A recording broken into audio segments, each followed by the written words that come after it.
আসসালামু আলাইকুম বন্ধুগণ, আশা করি সবাই ভালো আছেন। আলহামদুলিল্লাহ আমিও ভালো আছি। তো অনেকদিন পর চাচার বাড়ি এবং আমার মাদ্রাসায় ঘোরার জন্য চলছি। সেখানে যাওয়ার জন্য প্রথমে আমাকে ট্রেনে উঠতে হবে। তো চলে গেলাম নীলফামারী রেল স্টেশনে। সেখানে যে একটু ভিডিও শুট নিলাম। এরপরে গেলাম টিকিট কাউন্টারে। টিকিট কাউন্টারে যে টিকিট করার জন্য টিকিট কাউন্টারে বলতেছি, ভাই আমাকে একটা টিকিট দেন, আমি বিরামপুরে যাব। টিকিট কাউন্টার আমাকে বলতেছে, ভাই এখানে বিরামপুরের টিকিট হবে না, আপনি এমনিতেই চলেন, ওখানে ভাড়া দিয়ে দিবেন। তো তার কথা মতো আমরা রেল স্টেশনের টিকিট থেকে একটু বাইরে এসলাম। গরমের কারণে কোথাও থাকা যাচ্ছে না। আমি ভাগনাকে বলতেছি, ভাগনা চলো একটু ফ্যানের বাতাস খাই। সেখান থেকে একটু বাইরে আসলাম। বাইরে আসার পর একটু ভিডিও শুট নিতেছি। এমন সময় সবাই বলতেছে ট্রেন আসতেছে। ট্রেন আসার সময় হয়ে যাচ্ছে, সবাই যার যার ব্যাগ সামানা নিয়ে রেডি হয়ে যাচ্ছে। তো ইতিমধ্যে আমি লক্ষ্য করলাম যে ট্রেন কিন্তু স্টেশনের কাছাকাছি চলে এসেছে। কয়েকজন মিলে সেখানে ভিডিও করতেছে, আমিও একটু ভিডিও শুট নিলাম। আমি সবাইকে দেখতে পাচ্ছি যাদের গন্তব্যস্থলে যাওয়ার জন্য তারা সবাই রেডি হয়ে আছে। তো ট্রেন আসার আগ মুহূর্তে বিশেষ করে একটা জিনিস খেয়াল করতে হবে অবশ্যই, যারা যারা আমরা ভিডিও শুট করি বা ভিডিও শুট নেই, ট্রেনের কাছাকাছি যাইয়া ভিডিও শুট করা যাবে না। এটা আইনত দণ্ডনীয় অপরাধ এবং নিজের অনেক বড় ক্ষতি হতে পারে। তো ট্রেন চলেই আসলো স্টেশনের কাছাকাছি। ওরে বাপ রে বাপ, ট্রেনে উঠার আগে দেখতেছি অনেক যাত্রীগুলো নামতেছে।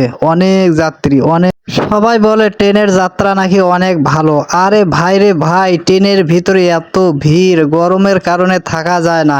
এমন তো অবস্থায় একটু ভিডিও শুট করতে যে আমি হিমশিমে, গরমতে আমার গা ঘামে যাচ্ছে। তারপরে আমি একটু বাইরের দিকে শুট নিলাম। বাইরের নীল সবুজের জায়গাগুলো অনেক সুন্দর। বাইরে যখন ট্রেনটা একটু বাঁকা হয়ে চলে তখন কিন্তু দৃশ্যগুলো অনেক ভালো লাগে, দেখতে অনেক সুন্দর লাগে। তো এমন তো অবস্থায় আমরা এইভাবেই চলতে চলতে আমরা এক পর্যায়ে শহীদপুর রেল স্টেশনের কাছাকাছি চলে গেলাম। শহীদপুর রেল স্টেশনের কাছাকাছি যাওয়ার আগ মুহূর্তে একটু বাঁকা। আমি সেখানে একটু ভিডিও শুট নিলাম ডুয়েল ক্যামেরা দিয়ে, অর্থাৎ আমাকে সামনে দেখানো যাচ্ছে এবং ব্যাক ক্যামেরা দিয়ে ট্রেনের সামনগুলো দেখা যাচ্ছে। আপনারা এখানে লক্ষ্য করবেন, এখানে শহীদপুর লেখাটা রয়েছে। শহীদপুর রেল স্টেশনে পৌঁছার আগে দেখতেছি শহীদপুর রেল স্টেশনে অনেক মানুষের ভিড়। আমার জানা মতে উত্তরবঙ্গের সবচেয়ে বড় স্টেশন শহীদপুর পার্বতীপুর। তবে শহীদপুরে ইঞ্জিন চেঞ্জ করে এটা অনেকেই জানেন। শহীদপুরে কিন্তু অনেক মানুষ স্টেশনে দাঁড়িয়ে আছে। তারা হয়তোবা অনেকে ঢাকা যাবে, অনেকে রাজশাহী যাবে। তো যার যেখানে গন্তব্য তারা সেভাবেই সেখানে যাবে। তো এইভাবেই আমি একটু ভিডিও শুট নিতে নিতে চলে গেলাম শহীদপুর রেল স্টেশন ছেড়ে। শহীদপুর রেল স্টেশন ছাড়ার আগেই অনেক মানুষ সেখানে কিন্তু ট্রেনে উঠে পড়লো। শহীদপুর রেল স্টেশন থেকে যখন দক্ষিণবঙ্গে আমরা রওনা দিই তখন বাইরের দৃশ্যগুলো দেখতে কিন্তু অনেক সুন্দর লাগে। সবুজ শ্যামলে ভরা, মাটিগুলো দেখতে লাল। গ্রামীণ পরিবেশের যারা বসবাস করি তারা অবশ্যই জানি গ্রামের পরিবেশগুলো আসলে দেখতে অনেক ভালো লাগে। এরপর আমরা সেখান থেকে পৌঁছালাম বিরামপুর রেল স্টেশনে। বিরামপুর রেল স্টেশনে পৌঁছার পর আমি ভাগনাকে নিয়ে সেখান থেকে রওনা দিলাম একটু ভেতর দিকে। ভেতর দিকে যাওয়ার সময় দেখতেছি বিরামপুর বাজারে অনেক ভিড় এবং জ্যাম। আমরা তখন গাড়ি না নিয়ে আমরা হেঁটেই চলেছি গরমের ভেতরে। গরমের ভেতরে হাঁটতে হাঁটতে আমাদের গা ঘেমে শেষ, পাঞ্জাবি সহ ভিজে গেছে। ভাগিনা বলতেছে আমাকে, মামা তাড়াতাড়ি একটা গাড়ি নেন।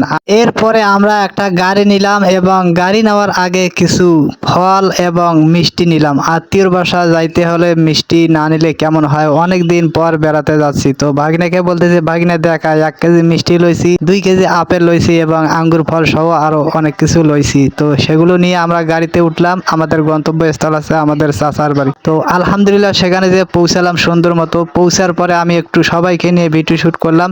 সেখানে আমার ক্যামেরা দেখে তারা সবাই মুস্কি জোরে জোরে হাসতে শুরু করলো। আমি বলতেছি তোমরা হাসতেই থাকো, আমি একটু ভিডিও শুট নেই। তারা হাসতে হাসতে আমার দিকে চাই রয়েছে। আমি তাদেরকে নিয়ে একটু আনন্দ ফুর্তি মতো ভিডিও করলাম। তারা অনেক খুশি হলো। ছোট্ট বাবুরা অনেক খুশি। ছোট্ট ছোট্ট বাচ্চাদেরকে নিয়ে ভিডিও করলে তারা এমনিতেই খুশি হয়। এরপর আমরা একটু খাইতে বসলাম। তো খাওয়ার সময় আমার ভাগিনার খাওয়া আগে শেষ হয়েছে, তাই আমাকে একটু ভিডিও করতেছে। বলতেছে মামা তোমাকে ভিডিও করলাম। আমি বলতেছি করো, কোনো সমস্যা নাই। তো অনেকক্ষণ খাওয়ার পরে খাওয়া সুন্দর মতন শেষ করলাম। আমাদের জন্য যা রান্না বান্না করেছে আলহামদুলিল্লাহ তরকারি অনেক ভালো হয়েছে। আমি সুন্দর মতন খাওয়া শেষ করে হাত ধুইলাম। হাত ধোয়ার পরে আমি আমার ভাগিনাকে এবং আমার চাচাতো ভাইকে বলতেছি চলো আর একখানে বেড়াইতে যাই। আমরা একখানে বেড়াইতে যাওয়ার সময় একটু কয়েকটা পটেটো এবং ঠান্ডা নিয়ে আর একজনকার বাসায় ঘুরতে যাচ্ছি। তো প্রিয় বন্ধুরা, আমার ভিডিওটা এতক্ষণ থেকে দেখলেন, আপনাদেরকে কেমন লাগলো অবশ্যই কমেন্ট করে জানাবেন। আমার এরকম ভিডিও পেতে সাথেই থাকবেন। সবাইকে অসংখ্য অসংখ্য ধন্যবাদ জানাচ্ছি আমার ভিডিওটা শুরু থেকে শেষ পর্যন্ত দেখার জন্য।